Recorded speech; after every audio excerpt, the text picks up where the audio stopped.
Assalamualaikum warahmatullahi wabarakatuh.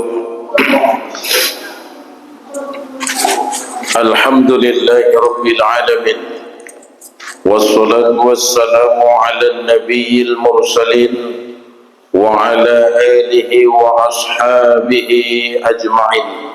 Allahumma salli ala Muhammad wa ala ali Muhammad.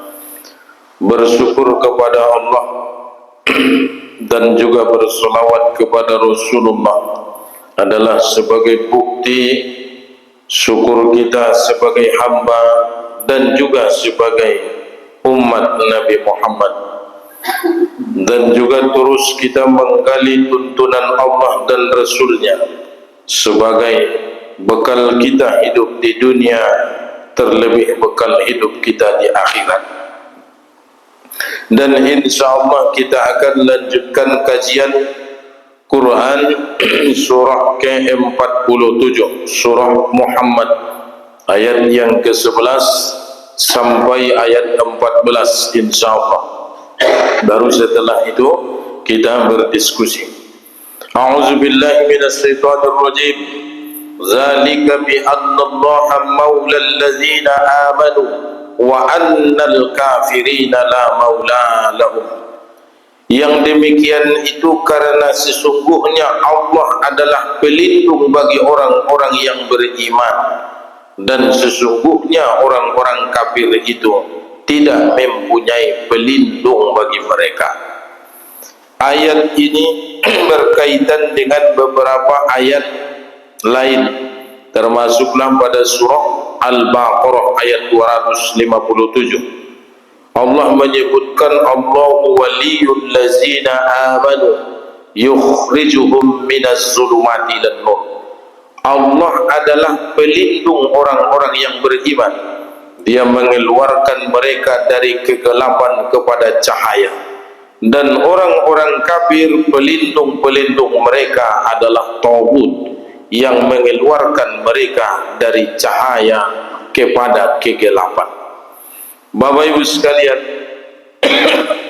Allah memberi penerangan atau cahaya kepada orang beriman. Ini merupakan nikmat yang sangat besar sepanjang kita hidup. Kalau kita pikir-pikir, kenapa orang-orang yang hidup di zaman Nabi Muhammad tidak beriman atau banyak yang engkar? Karena memang Allah tidak memilih mereka. Sebaliknya kita tidak pernah bertemu dengan Nabi, tidak pernah melihat mukjizat, hanya dari mulut ke mulut, cerita-cerita. Tapi kita yakin beriman. Berarti Allah memang memberikan kita jalan cahaya tadi. Ahana orang Nabi Abu Jahal Abu Lahab, kan ini dia kan mukjizat, bahkan dia saksikan dengan mata kepala. Tapi kenapa tidak Allah berikan mereka, yaitu cahaya tadi? Jadi inilah yang disebut dengan af'alullah, perbuatan Allah. Tidak bisa diintervensi oleh siapapun, tidak bisa diganggu gugat oleh siapapun. Terserah Allah siapa yang mau diberi, siapa yang tidak. Juga pada surah An-Nahl ayat 36, Allah memberi petunjuk kepada orang yang dia kehendaki, dan dia sesatkan siapa yang dia kehendaki. Maka berjalanlah kamu di muka bumi dan perhatikanlah bagaimana kesudahan orang-orang yang mendustakan rasul-rasul. Jadi hidayah pun sama. Allah memberi hidayah kadang kepada orang yang tidak berpendidikan, tidak pernah menjalani pendidikan agama. Tapi kalau Allah sudah memberi hidayah, maka dia akan serius dengan agamanya. Tapi sebaliknya, Allah menyesatkan orang-orang yang mengecam pendidikan tinggi atau pendidikan agama. Terserah Allah kan. Makanya ada kisah dalam kitab-kitab klasik. Ada umat Musa setiap hari berbuat dosa dan maksiat, tapi di malam hari dia taubat, pagi harinya dia sudah meninggal dunia. Orang menganggap dia ini adalah sampah masyarakat, karena yang tampak oleh mata dia ini ahli dosa, ahli maksiat. sehingga jasadnya dicampakkan, dibuang. Lalu Allah perintahkan Musa untuk mengurus jenazah itu. Dan ternyata jenazah ini adalah kekasih Allah. Jadi yang tampak oleh mata manusia dia ini ahli dosa, ahli maksiat. Tapi satu malam Allah berikan hidayah padanya, dan Allah tidak ingin lagi mengotori taubatnya itu, maka Allah cabut ruhnya. Tapi kan orang tidak tahu. Sebaliknya kisah perbandingan berikutnya, di zaman Bani Israel disebutkan Rasulullah, ada seorang ulama besar bersisok, terkenal muridnya banyak dan hebat-hebat, dia ilmunya tinggi, tapi Allah sudah putuskan bahwa dia akan masuk dalam neraka. Jadi semua ilmu agamanya itu menjadi hilang karena kesalahan dan dosa, dan itu sudah didesain oleh Allah. Begitu juga di zaman Nabi Musa, ada ulama yang menjadi pengikut Musa namanya Bal'am bin Bawra. Ada satu ayat dalam Al-Quran mengisahkan tentang Bal'am bin Bawra. Kami hapus kitab Taurat yang ada dalam dirinya dan kami hinakan dia dengan sehina-hinanya. Dia hafal Taurat, dia mengikuti dakwah dan ajaran Nabi Musa. Tapi karena Fir'aun begitu berkuasa, ditawari jabatan, diberi kekayaan, akhirnya dia tergoda dengan kemewahan dunia, ilmu agamanya jadi ditinggalkan. Jadi apa yang menyebabkan manusia seperti ini adalah hidayah. Kalau Allah memberi hidayah kepada siapa yang dia kehendaki, semua orang tidak akan bisa menyesatkannya. Tapi kalau seseorang sudah Allah sesatkan, bagaimanapun kita memberinya hidayah, menasihati, malin sipaingot ngamampan. Makanya dalam doa di surah Al-Fatihah kita berdoa ihdinas siratal mustaqim, karena kita tidak bisa memastikan akankah hidayah ini bertahan sampai kita mati. Maka setiap solat kita berdoa ihdinas siratal mustaqim, tunjuki kami ya Allah ke jalan yang lurus. Karena bisa jadi seperti Bal'am bin Bawra atau seperti ulama bersisok, bukan kecil ilmunya, dia ulama besar. Jadi intinya Allah itu memberi hidayah pada siapa yang dia kehendaki. Juga pada surah Ali Imran ayat 150 Allah sebutkan, tetapi Allah adalah pelindungmu dan dialah sebaik-baik penolong. Bapak Ibu sekalian, ayat surah Muhammad ayat yang ke-11 ini adalah lanjutan pada ayat sebelumnya. Allah suruh kita manusia ini kan berjalan di muka bumi. Bagaimana akibat orang-orang yang mendustakan agama itu Allah hancurkan. Jadi kita disuruh rihlah atau jalan-jalan atau bertamasya, melihat bagaimana kuasa Allah menghancurkan orang-orang zalim atau orang-orang ingkar. Baru ini lanjutannya ayat 11. Karena orang beriman Allah lindungi, orang kafir tidak Allah lindungi. Dan harus betul-betul kita harapkan perlindungan dari Allah. Hadis yang menjelaskan ayat ini disebutkan, barang siapa memusuhi waliku maka sungguh aku telah menyatakan perang kepadanya. Hadis riwayat Bukhari. Di hadis lain, jagalah Allah niscaya Allah menjagamu, jagalah Allah niscaya engkau dapati dia di hadapanmu. Dan juga hadis berikutnya. Tapi intinya Bapak Ibu sekalian, ketika kita menjaga ibadah, wajar Allah menolong kita. Tayang una sita jauh do ibadah, ahama alasan ni Tuhan menolong ko. Apa alasan Allah? Jadi harus kita layakkan diri kita untuk ditolong.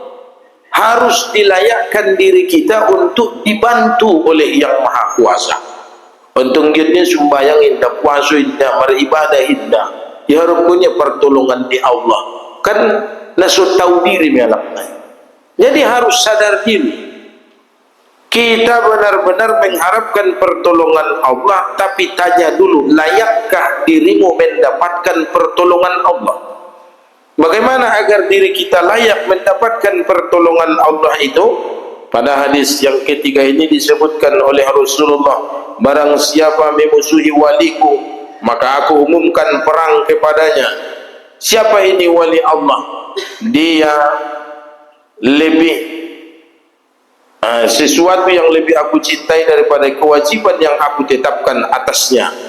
Jadi orang ini menjadi wali Allah, solat wajib dilakukan, tapi ditambahi dengan solat sunat, qabliyah, ba'diyah. Kalau total keseluruhan dalam sehari tidak lebih dari 50 rakaat dalam sehari. Mulai dari subuh 2, zuhur 4, asar 4, maghrib 3, isya 4, 17 rakaat. Lalu dalam hadis kan yang ditarjih dalam himpunan putusan tarjih Muhammadiyah, qabliyah dan ba'diyah itu hanya 10 rakaat, dan hadis lain 12 rakaat. Sebelum zuhur 2 rakaat, setelah zuhur 2 rakaat, 4, dan habis maghrib 2, habis isya 2, 8, sebelum subuh 2, 10. Asal jadi 12, bisa jadi sebelum zuhur 4 atau setelah zuhur 4. Jadi hukumnya sama, Jumat dengan zuhur sama, setelah Jumat juga 4, tetap 4. Jadi total keseluruhan ba'diyah dan qabliyah yang dilakukan Nabi 12 rakaat paling banyak. Tapi bukan berarti dilarang untuk sholat qabliyah asar, qabliyah maghrib, silahkan. Tapi itu tidak dikerjakan Rasulullah. Makanya Muhammadiyah tidak berani mengambil hukum yang tidak dikerjakan Nabi. Kalau urusan sholat, di luar sholat, Muhammadiyah bervariasi untuk mengambil dasar atau istimbat hukum. Jadi silahkan. Orang lain kan ada berpendapat hadisnya begini-begini, silahkan. Tapi kalau ditanya kenapa di Masjid Taqwa tidak dilaksanakan qabliyah maghrib, qabliyah isya, jawabannya Rasulullah tidak melakukan. Ngabaran ita dai da malam tahi kan, anguna perlu garikan kerja Nabi dia kan. Tapi memang benar ada ulama berpendapat bahwa qabliyah maghrib ada, qabliyah isya ada. Jadi kembali lagi Bapak Ibu sekalian, yang wajib ada 17 rakaat, qabliyah ba'diyah ada 12 rakaat, atau minimal 10 kan, 17 tambah 10, 27. Nah, ditambah malam kita solat qiyamul lail, dimulai dengan iftitah 2 rakaat, tahajud 8 rakaat, lalu witir 3 rakaat, 13 rakaat, mau 40 kan? Kan mau 40. Lalu solat sunat fajar 2 rakaat, 42. Solat duha 8 rakaat, 50. 50 rakaat dilakukan setiap hari. Itulah yang menjadi wali Allah. Lantas apa kata Rasulullah? Jika aku telah mencintainya, maka aku menjadi pendengarannya yang ia gunakan untuk mendengar, penglihatannya yang ia gunakan untuk melihat, tangannya yang ia gunakan untuk memegang, dan kakinya yang ia gunakan untuk berjalan.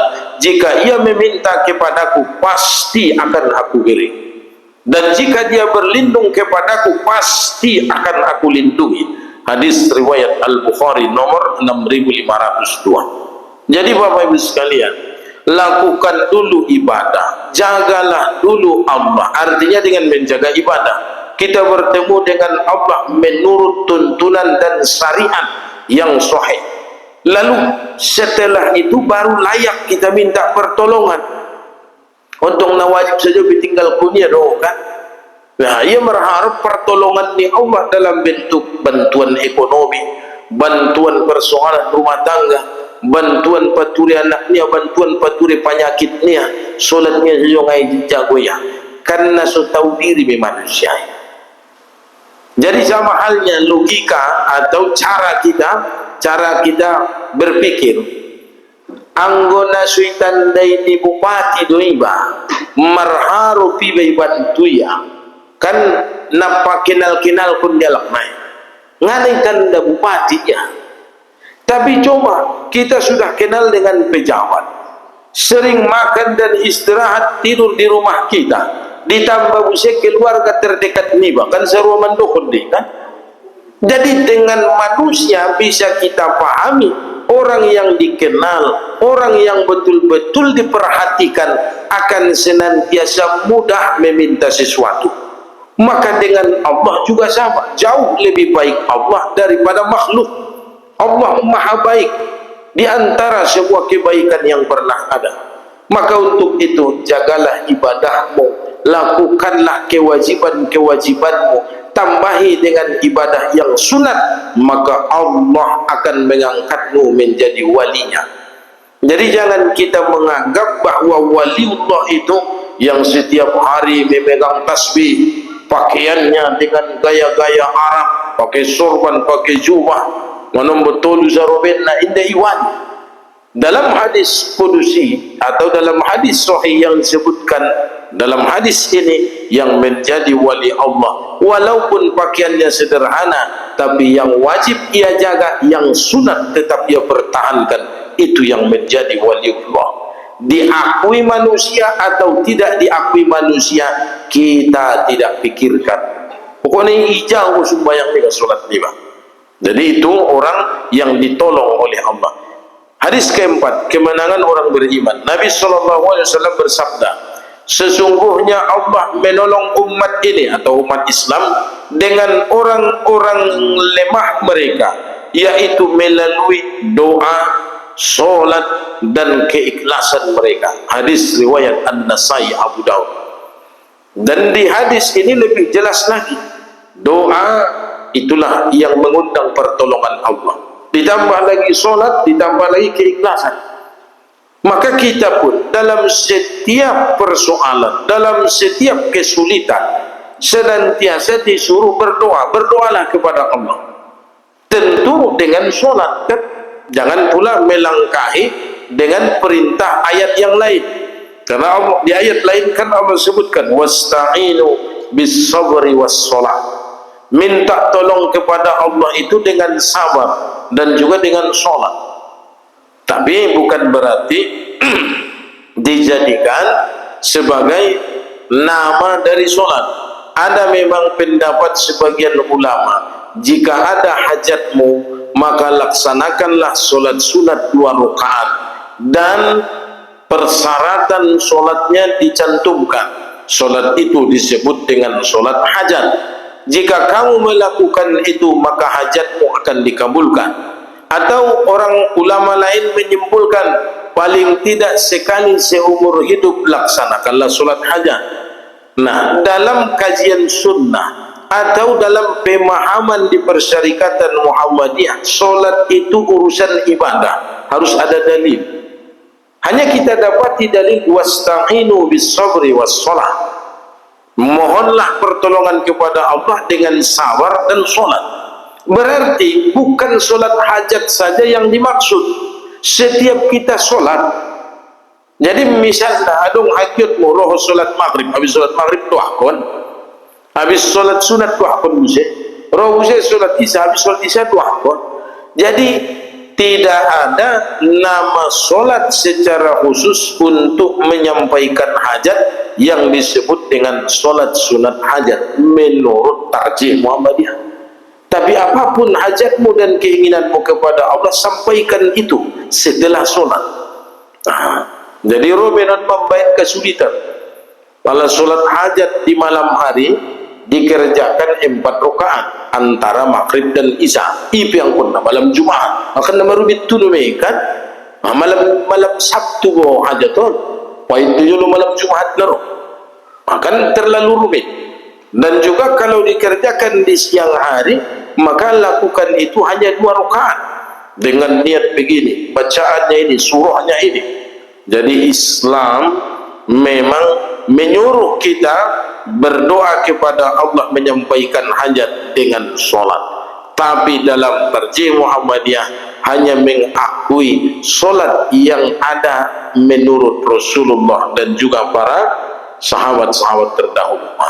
Perihal hajatmu sampaikan setelah solat. Jadi Bapak Ibu sekalian, kalau bisa menjaga yang fardu dan yang sunat, kalau tidak bisa, hajatmu itu sampaikanlah setiap selesai solat fardu, sampaikan. Hajat kita masing-masing kan beda. Maka silakan doakan masing-masing. Dengan bahasa Arab boleh, bahasa daerah silakan. Allah itu bukan orang Jawa sehingga dia tidak mengerti bahasa Mandailing. Allah itu bukan etnik Mandailing sehingga dia tidak mengerti bahasa lain. Allah itu Rabbul Alamin. Allahu Rabbul Alamin. Allah itu Rabb seluruh alam. Mau alam Minang, alam Jawa, alam Mandailing, dia paham dan mengerti seluruh bahasa. Itulah Rabb. Jadi sampaikan dengan bahasa apapun, karena dengan menyampaikan itu barulah hati kita puas dan tenang, dan Allah akan membela. Tentang dia bangat semua ni doa hana saja lo manduahi kubunan solat subuh nang kini dah manduahi sabahan kan solat subuh kan sugarina waya tombus pengiduanon terpa mulia neon ni adong maduah ni sabai kan ikan doa na kosong na sungguh angan-angan belaka. Kalau betul ingin bermohon kepada Allah, laksanakan solat dimanapun kita, mau di sawah, di kebun, di tempat pengertian kita, tetap laksanakan solat. Dan yang paling utama adalah menjadi waliullah tadi, yang fardu kita jaga, yang sunat kita tambahi. Lalu ayat berikutnya, ayat 12, Allah berfirman, Inna Allaha yudkhilul lazina amanu wa amilus salihati jannatin tajri min tahtiha al-anhar walladzina kafaru yatamatta'una wa ya'kuluna kama ta'kulul an'amu wan naru maswal lahum.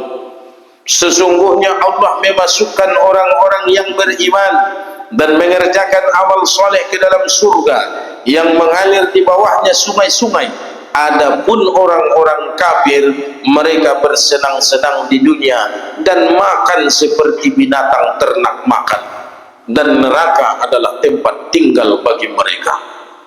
Jadi dalam ayat ini kan Allah menyebutkan betapa hinanya orang kafir. Mereka makan seperti hewan ternak makan.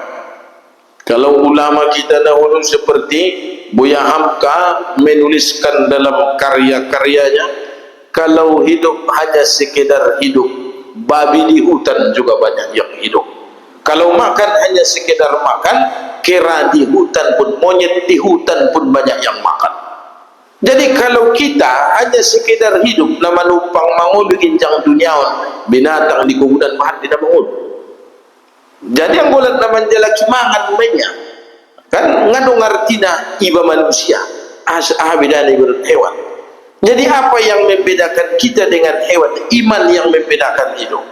Kita melakukan solat, hewan ternak tidak, binatang tidak. Kita melakukan ibadah menurut syariat. Inilah yang membedakan kita. Ngot menyokot manuki ngape bahang kutu subuh mangutia nampuna sama manuki ngape ngot kan. Nah, manuduk manukun menjalaki panganon pukul 9 mabutungnya nampuna sama manuki pukul 9 begitu kobon gitu sama manusia. Berarti kan ini maksudnya Allah ulaika kal an'am bal hum adall, umpara lebih pada hewan. Maka untuk Bapak Ibu sekalian, silahkan mari kita renungkan masing-masing, karena Allah menyebutkan orang-orang kafir, mereka bersenang-senang di dunia dan makan seperti binatang ternak makan, tidak memikirkan ibadah, tidak memikirkan agama Allah. Ayat ini juga berkaitan dengan beberapa ayat, misal dalam Al-Baqarah ayat 25, dan sampaikanlah berita gembira kepada orang-orang yang beriman dan beramal soleh, bahwa bagi mereka ada surga yang mengalir di bawahnya sungai-sungai. Dalam surah Muhammad ayat 36 juga Allah sebutkan, sesungguhnya kehidupan dunia hanyalah permainan dan senda gurau, dan jika kamu beriman serta bertakwa, Allah akan memberikan pahala kepadamu. Bapak Ibu sekalian,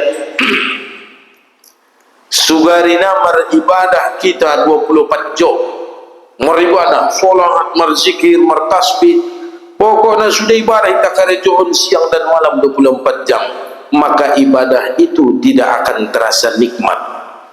Jadi suntia macarana sulang jenuh kita nama ibadah hikijang duniawan, Allah ciptakan pasangan bagimu, Allah berikan kepadamu kekayaan, Allah berikan kepadamu kemewahan, epeng, serelin Allah diita. On kan hiburan lo, kan hiburan lo. Tujuannya kan untuk ibadah lo.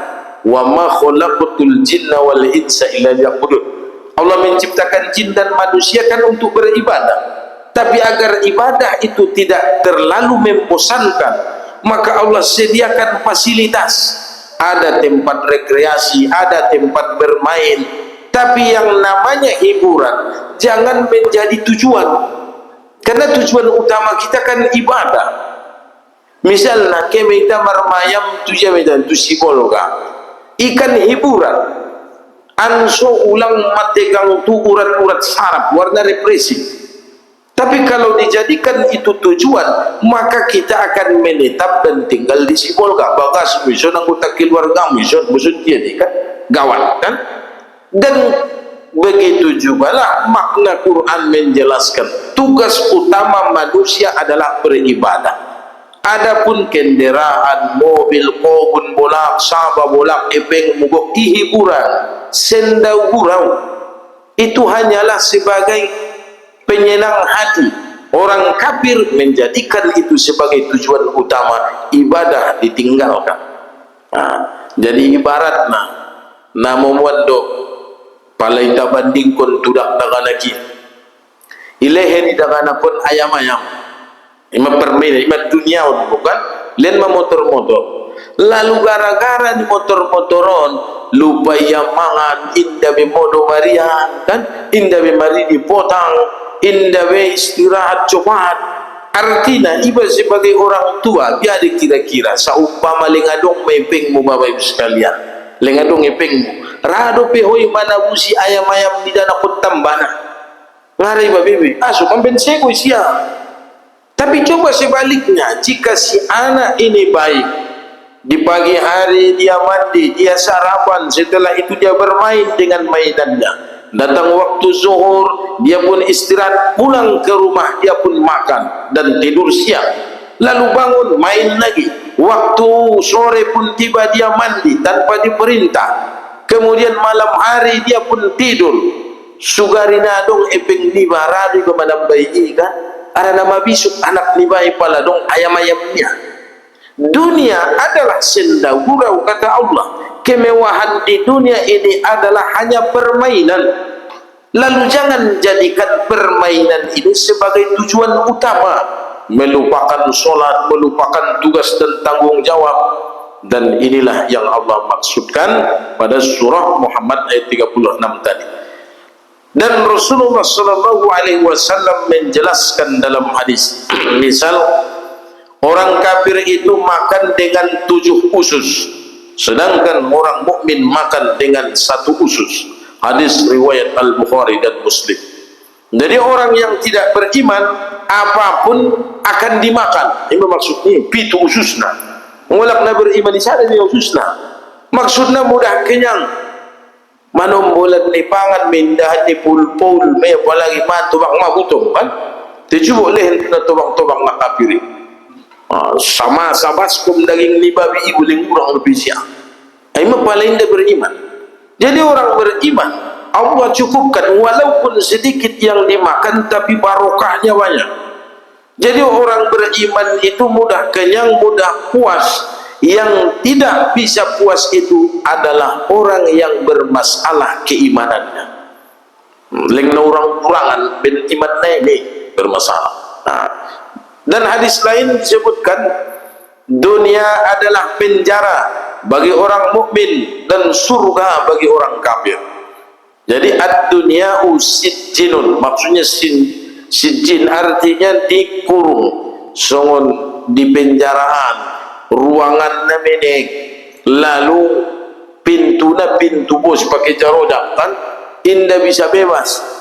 Palagi tuek namenek, tuek na orang ikamar namenek kime, palagi modom pelagi sime kan, indah bebas. Dan itulah gambaran dunia bagi kita orang beriman. Membuat hartonya lak ngatolah, mangan nasiba puna ngatolah, kan sudah ngatolah. Sementara orang kafir tidak akan mengingat itu, karena mereka tidak percaya pada Quran dan juga Rasulullah. apapun mereka hantam. Halal haram tidak mereka kenal. Bahkan dalam kitab suci mereka sendiri melarang memakan babi ibi pangan kalai kan? Kan mabaham sebenarnya kajian-kajian itu sih. Nabi Isa alaihissalam atau Yesus melarang orang memakan babi. Nabi Musa melarang orang memakan babi. Tapi alai ibu siru pangalun nalai na utamona kan? Meminum khamar atau minum minuman keras. Jadi itulah gambaran dunia yang digambarkan oleh Rasulullah sallallahu alaihi wasallam. Kemudian ayat 13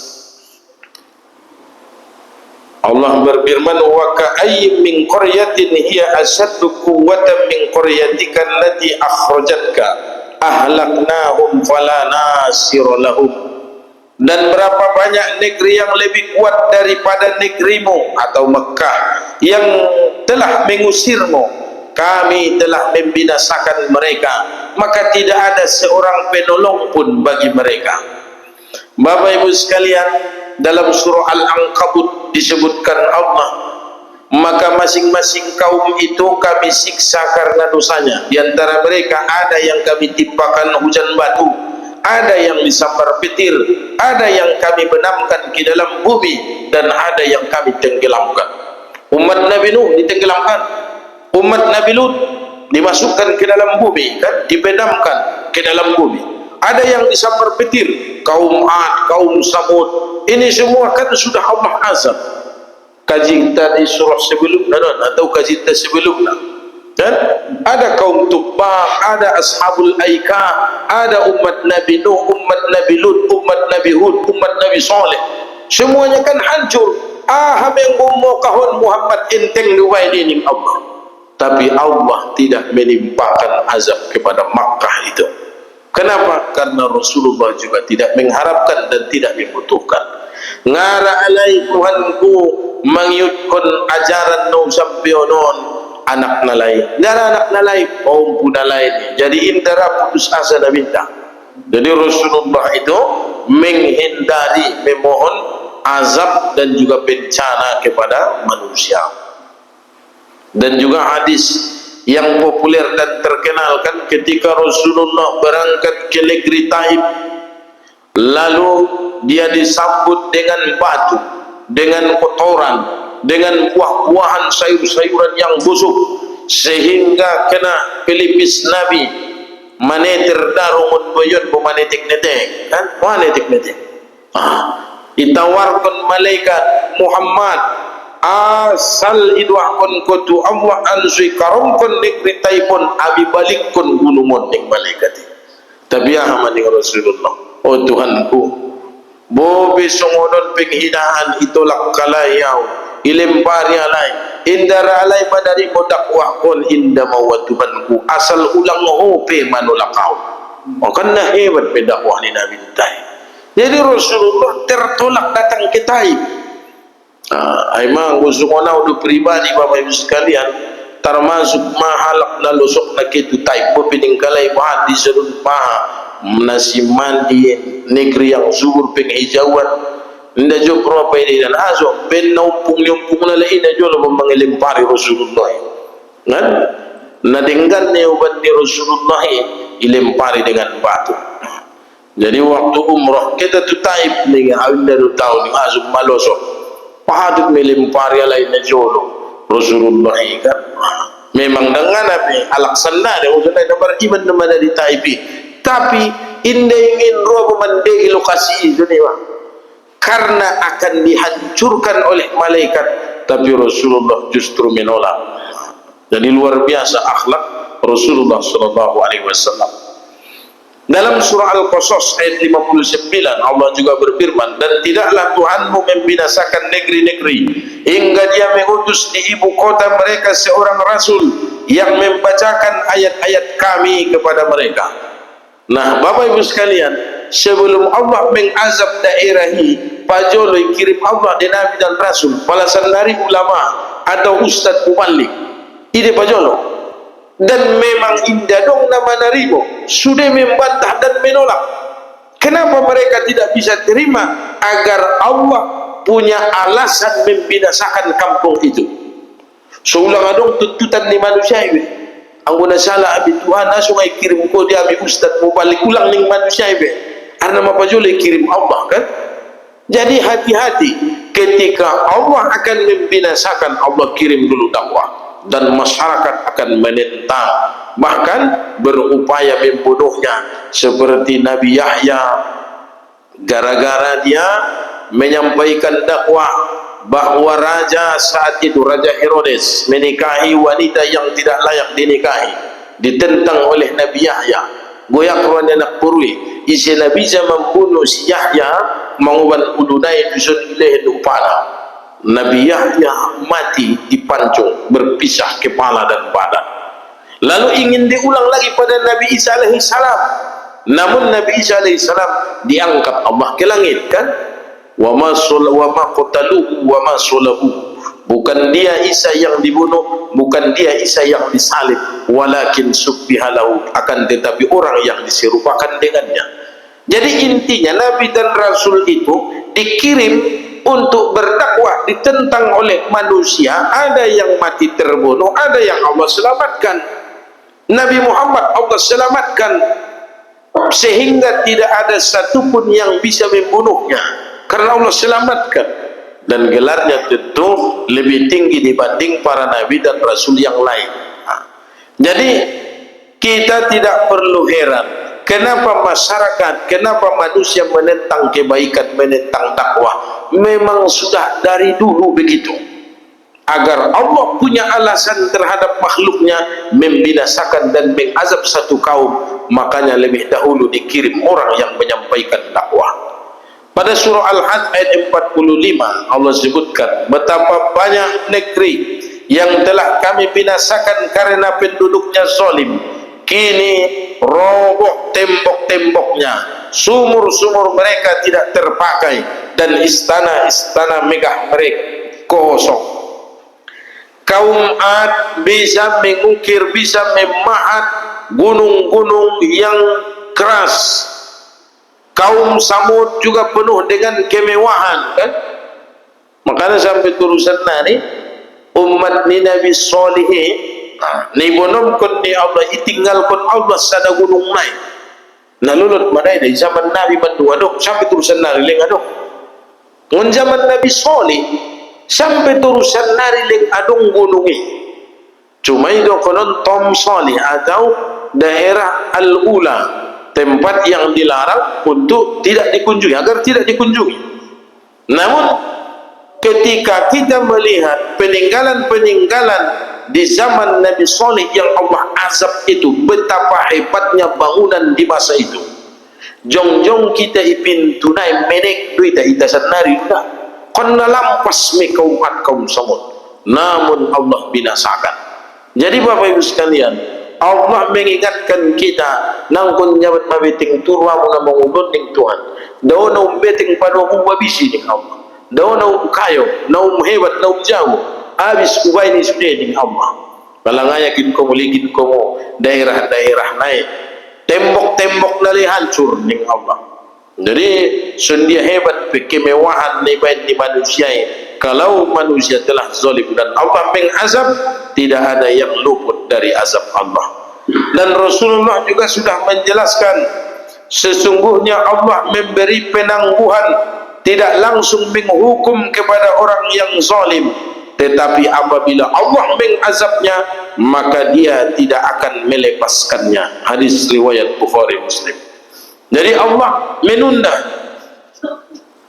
sadarion bayoy lantam dorowania menentang atau mencaci menghina Nabi Muhammad yang sedang solati. Abu Jahal meletakkan kotoran di atas punggung Nabi waktu ruku. Nggak bisa Nabi minta iktidal waktu periode Makkah sebelum hijrah. Waktu Rasulullah duduk antara dua sujud raudania, Allah ditampar punya ulingun belakang. Nah kan hebat penyiksaan lelai kan. Di hadapan Allah, di hadapan Ka'bah Rasulullah salat, namun alak nakabiri barang. Kan dia langsung diazab Allah. Tapi begitu azab Allah datang, Abu Lahab kuburan naik sampai terus tuari sadarion 10 meter ngon kuburan naik ada bisa itu no bain bauna kuburan tu dah. Sampai terusan dari Bandung 1400 lobi kan, sampai terusan dari lewat bal. Allah memberi penghidaan kepada Abu Lahab. Dia dilanda satu penyakit. Penyakitnya yang bernanah menjijikkan dan keluarganya tidak ada yang mau merawatnya, sehingga dia keluar dari kota Makkah. Dari kuburannya dia matene si mesoni paraman ke mesoni batu. Ini kuburannya di luar kota Makkah. Jadi Bapak Ibu sekalian, Allah menunda azab bagi orang zalim, tapi ketika azab itu datang dia tidak bisa lari. Dan juga orang-orang yang setelahnya juga sama, sampai terus tuari sadarut besok ini na jahat-jahati atau na betul-betul menentang agama ni Allah. Allah tunda ampun radu pia waya marubah, ampun radu pia dong perubahan kan. Tapi memang ngara marubah, akhirnya Allah hinakan sehina-hinanya. Dan juga dalam hadis lain dari Ibnu Abbas, Rasulullah bersabda, alangkah indahnya engkau wahai Mekkah, engkau adalah bumi Allah yang paling aku cintai. Seandainya kaumku tidak mengusirku darimu, niscaya aku tidak akan tinggal selain di tempatmu. Hadis riwayat At-Tirmizi. Bapak Ibu sekalian, memang Makkah adalah kota suci, sama dengan Madinah.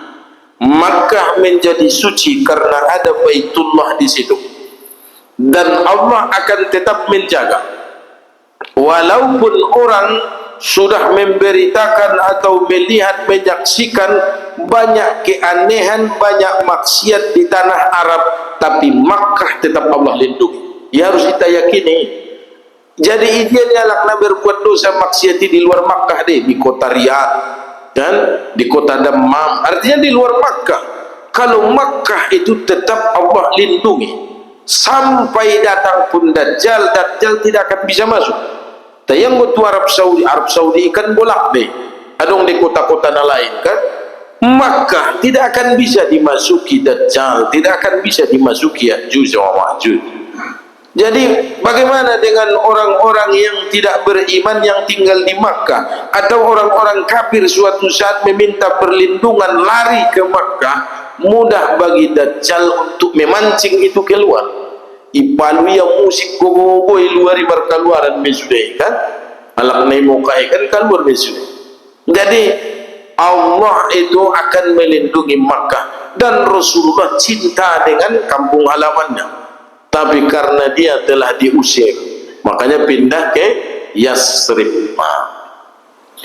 Palakah cinta sebelumnya intan surullah yansurukum wa yusabbit aqdamakum. Sebelum turun ayati mahebat do kezoliman, kejahatan nibain ala kafir tunabinta, sehingga merkhutbah Rasulullah di kalangan umat Islam. Wahai orang-orang yang beriman, siapa di antara kalian yang mau menolongku seperti kaum Hawariyun menolong Isa putra Maryam? Lalu orang-orang Yasrib, nah kebetulan rotu Makkah untuk beribadah umrah, mereka angkat suara, ya Rasulullah, kami akan menjadi penolongmu. Roh tuamian, lalu ini tidak serni. Roh tuamian ningalak Yasribi ami bela wami paturi wami lehen do tanu ahadu giatmu ho jadi raji sulun bisa ami mengaturi sudah ningalak Yasrib. Namun Rasulullah belum mendapatkan perintah dari Allah untuk hijrah, maka para sahabat dahulu lebih awal berangkat ke Yasrib, baru belakangan Nabi Muhammad. Itu sebabna asudut Yasrib Nabi ta hijrah bainai tawarqun alak Yasrib di pajolo. Tuamian kita ya Rasulullah, ami paturi wami jauh wami bela oning kaum muslimin na ala Yasrib. Baru berubah nama daerah Yasrib pun menjadi Madinah. Orang yang tinggal di Madinah disebut dengan kaum Ansor kan. Orang yang pindah dari Makkah disebut dengan Muhajirin. Jadi itulah kisah bahwa Makkah itu pada hakikatnya berat hati Rasulullah meninggalkan. Dan termasuk Abu Zar Al-Ghifari, di saat dia ingin menetap di kota Madinah, mau mening Rasulullah, Abu Zar kemani daw mardakwah inda ya Rasulullah ison mau sampai meninggal ko ya Rasulullah ngarau borot kon Madinah ning Abu Zar arana inda dong tempat na paling ia cintai selain Madinah. Madinah mana jok naruannya maka na bope susah bope payaan. Abu Zar Al-Ghifari bukan sahabat yang banyak harta, dia hidupnya sederhana tapi terus belajar kepada Nabi. Rasulullah menyuruhnya pergi ke tempat yang jauh untuk berdakwah. Ndara Abu Zar, ndaranya. Lalu mau maning Rasulullah, dia dipilih Abu Zar. Songonon kita di dunia, sangat songonon kita Rasulullah di surga. Saya memilih kita tidak bisa dipisahkan lagi di surga ya Rasulullah. Anggo di dunia pasti mersarak di tahun marani ajal. Biar mai surga kita Rasul, songonon kita Rasulullah. Ning Rasulullah anggo ingin nuamu Rasulullah tahu di surga, ingin kedudukanmu bersamaku di surga kelak, maka pergilah engkau berdakwah. Semakin jauh engkau berdakwah, semakin hebat kemuliaan dan kedudukanmu bersamaku.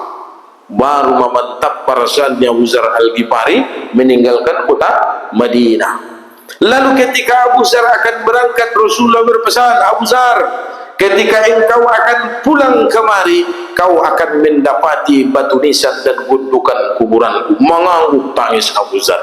Artinya marangkat Abu Zar dan untuk biajal Nabi kan. Lau marangkat Abu Zar ipandangnya tu malakang hindara Nabi tamaligi na buang muko. Marnuli-nuli sambil mardalan pupu mangaligi tu malakang. Ampun salam perpisahan sambil tangis Abu Zar. Rasulullah memalingkan wajahnya. Setelah Abu Zar hilang dari pandangan mereka, sahabat yang lain bertanya, ya Rasulullah, kenapa engkau tidak melihat wajah Abu Zar yang berpisah denganmu? Amaning Nabi, seandainya saya melihat mata dan wajah Abu Zar dan dia memandangku, maka hati dan jantungnya akan meledak karena tidak bisa menahan kerinduan nanti akan bertemu dengan kuburku. Para ini perpisahan kan? Memangnya tu roh Abu Zar tu mana duk Nabi be? Jadi on mana menjadi pedoman busedi ita. Nggo ningruan di basugari mo kah ditinggalkan sangai Madinah ningruan tanah. Tapi hadis natu Abu Zar Al-Ghifari semakin dawi tasian Mokkah, semakin dawi tasian Madinah, mur hebat posisi kita di hadapan di Rasul sangat digat di surga. Terbukti dalam di hadis lain. Waktu ini cukup Nabi ta senjadon sokon Nabi sedih. Marilu-ilu siapa sahabat, ya Rasulullah, apa yang engkau pikirkan? Saya merindukan saudara-saudaraku ning Rasulullah. Ya Rasulullah, bukankah kami ini adalah saudaramu? Tidak, kata Rasulullah. Bal antum ashabi, kalian semua adalah sahabatku. Lalu sahabat kan penasaran, siapa itu ya Rasulullah yang menjadi saudaramu kalau bukan kami? Saudara-saudaraku itu adalah mereka yang hidup jauh di akhir zaman dan tempatnya jauh dari tempat kelahiranku dan tempat hijrahku, tidak pernah bertemu bersua denganku, bahkan tidak pernah menziarahi kuburku, tapi mereka dengan yakin dan mantap beriman kepadaku. Mereka lah saudara-saudaraku. Jadi amaning sahabat ini, ya Rasulullah, seandainya Allah mengabulkan kami hidup di akhir zaman, kami menjadi saudara. Jadi yang hakikatlah di hadisi na cemburu do Abu Bakar, Utsman, Ali Twitter roita busi marhajat tusulun kan? Kenapa? Abu Bakar wajar beriman, dia melihat di hadapan mata Rasulullah itu hebat dan mulia. Umar, Utsman, Ali itandaan pengada Rasulullah itu pernipian ta'awma Muhammadin ya Nabi gumbita kan? Karena ciri-cirinya tidak kita ketahui, tidak kita pelajari, tapi dalam hati kita mantap. Jadi itu menjawabi ulang iba marangan sugari Mokkah iba tinggal, sugari Madinah iba tinggal ning ruang kan. Abu Zar Al-Ghifari dipesankan oleh Nabi, semakin jauh engkau Abu Zar berdakwah, maka semakin hebat posisimu bersamaku dalam surga. Coba membandingkan Bapak Ibu sekalian, para saudara kan iba saya saumat nih, para sahabat bisa jadi nama resui perkarejuan isabai kobun kan, sangai pangarantuan kan sahabat deh. Rasulullah mengakui kita saudaranya, Nah hebat tu dalam posisi ini kan. Maka semakin jauh kita dari tanah kelahirannya, dari Makkah Madinah, semakin hebat posisi kita di hati Rasulullah dan juga di dalam surga kelak nantinya. Jadi ulangi babe marang anangan git tinggal di surun, git tinggal di si ahadilin ni Allah ibn masuni tabaru-baruan on masuni kita syukurkan. Lalu ayat ke-14 sampai di sini kita kaji. Allah Subhanahu wa taala berfirman pada ayat yang ke-14, "Afaman kana 'ala bayyinatin min rabbih kaman zuyyina lahu su'u 'amalihi wattaba'u ahwa'ahum." Maka apakah orang yang berpegang pada keterangan yang datang dari Tuhannya sama dengan orang yang setan menjadikan dia memandang baik perbuatan buruknya dan mengikuti hawa nafsunya. Jadi dalam hadis disebutkan, celakalah hamba dinar, dirham, pakaian sutra dan pakaian gelutru. Jika diberi ia ridho, jika tidak diberi ia murka. Celakalah dan merugilah ia. Dan jika tertusuk duri, semoga dia tidak bisa dicabut. Hadis riwayat Al-Bukhari. Dan juga hadis berikut, aku tinggalkan pada kalian dua perkara, kalian tidak akan tersesat selama berpegang teguh kepada keduanya, kitabullah dan sunnah Nabi. Bapak Ibu sekalian, Al-Quran kita akui kalamullah, hadis kita akui itu adalah pedoman. Tapi kenapa manusia membelakangi Al-Quran dan hadis? Gara-gara nafsu. Hamba dinar, hamba dirham, hamba kemewahan kan? Dalam ilmu tasawuf Bapak Ibu sekalian, naiginjang ni ulun tahun, naiuluan berwarna akal. Duan jongkal tutoru baru bersukol pun hati-hati. Sanjongkal tutoru iba nafsu. Jadi anggo nafsu tu hati-hati, sanjongkal bejarakna. Tapi hati-hati tu akal adong buat jongkal buat. Jadi sulit bagi akal untuk mengendalikan hati manusia. Dan paling mudah nafsu mengendalikan hati manusia. Kapan bisa kita kendalikan hati kita? Apabila antara akal dan kolbu sejajar. Anggoleng jongjong kita sumodon akal iginjang, hati-hati itu nggak nafsu itu. Duan jongkal mon akalon tu hati-hati, san jongkal maya hati-hati tu nafsu. Ipasan nafsuan memangkojar tu hati-hati. Makanya Allah suruh kita menyamakan atau membuat dia sejajar. Ibarat masumodon mo, imani dokon ruku. Naruku ikan akal niba lidah metu kolbun tu nafsu kan 17 kali dalam sehari semalam solat fardu nang kinan 17 kali artinya kan 17 rakaat 17 kali ruku kan nah wajib saja. Kalau ingin akal nafsu dan hatimu sejajar, perbanyaklah ruku, dan di dalam sujud lebih rendah lagi. Akal di bawah ibarat ni aikon masubar biurakan ilibain angin na kan adong na kosong wala ibain nun nigia wo tutoro kan ni turun kok mi ay neginjangon me kosong. Maka akal manusia ada di bawah, hati manusia di tengah, nafsu manusia di atas. Nafsu tadi kosong, tayang pun nararuai sujud kan. Maka orang-orang yang solat, kata Allah kan, inna sholata tanha anil fahsyai wal munkar. Kalau orang itu sholat akan merubah karakter, sifat, tabiat keburukannya. Ada sebabnya akal di atas, kolbun hitungan, nafsu itu. Angguna suradu ya ruku, maka akan dikuasai oleh nafsu kolbunya. Angguna suradu ya sujud, gok saja nafsu. Songonon menon kosong juga ribotolon, itu nafsu hitungan-tungan, hati-hati ginjang akal. Ngaunjung rukuk dan sujud kan lagi jangan me kosong, akal naik kosong. Memang sudah bipaingot kare na suarong mentung isina kan. Jadi itulah sebabnya kata Rasulullah dalam hadis, sesungguhnya Allah sangat dekat dengan hambanya dalam sujudnya. Karena akal kita sudah di bawah, kolbu kita di tengah, nafsu kita di atas, lamakanlah sujudmu. Maksudnya perbanyaklah solatmu. Indah mana marah lalu sujud kita gare, indah perbanyaklah solatmu. Songon nang kina na wajib 17 tambai sunat, sehingga minimal setidaknya 50 rakaat. Siapa yang melaksanakan itu siang dan malam, dia menjadi waliullah. Setiap dia minta pertolongan, pasti Allah tolong. Jadi Bapak Ibu sekalian, sampai izin kajian tadi borngin nyarion surah Muhammad ayat 11 sampai ayat 14. Sebelum kita tutup, ada pertanyaan ibar silaun tu Bapak Ibu sekalian.